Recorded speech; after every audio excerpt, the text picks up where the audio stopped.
Isaiah 7. The sign of Emmanuel.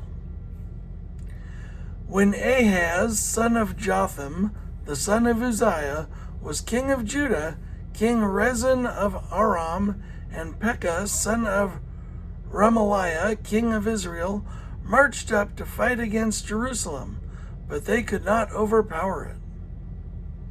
Now the house of David was told, Aram has allied itself with Ephraim. So the hearts of Ahaz and his people were shaken, as the trees of the forest are shaken by the wind.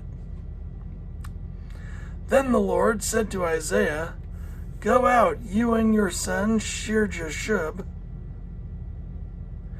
to meet Ahaz at the end of the aqueduct of the upper pool, on the road to the launderer's field. The launderer's field. Say to him, Be careful, keep calm, and don't be afraid. Do not lose heart because of these two smoldering stubs of firewood, because of the fierce anger of Rezin and Aram and the son of Remaliah. Aram, Ephraim, and Remaliah's son have plotted your ruin, saying, Let us invade Judah. Let us tear it apart and divide it among ourselves, and make the son of Tabeel king over it. Yet this is what the sovereign Lord says. It will not take place. It will not happen. For the head of Aram is Damascus, and the head of Damascus is only Rezin. Within 65 years, Ephraim will be too shattered to be a people. The head of Ephraim is Samaria, and the head of Samaria is only Remaliah's son. If you do not stand firm in your faith, you will not stand at all. If you do not stand firm in your faith, you will not stand at all. Again, the Lord spoke to Ahaz, Ask the Lord your God for a sign, whether in the deepest depths or in the highest heights.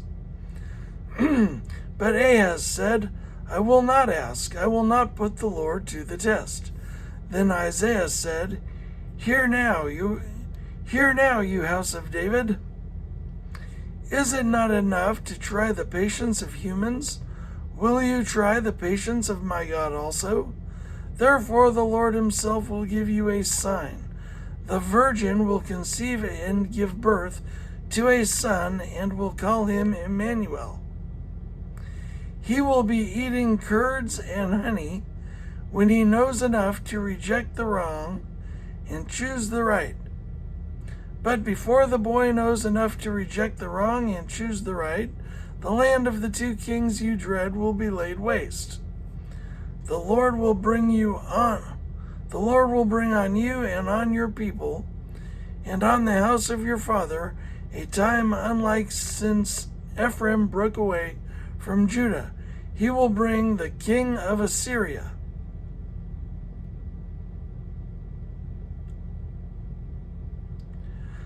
Assyria, the Lord's instrument.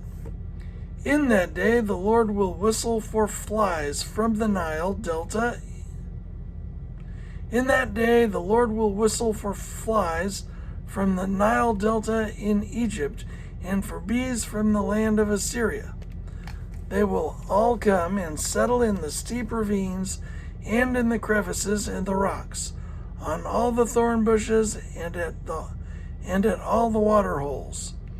In that day the Lord will use a razor hired from beyond the Euphrates River, the king of Assyria, to shave your heads and private parts, and to cut off your beards also.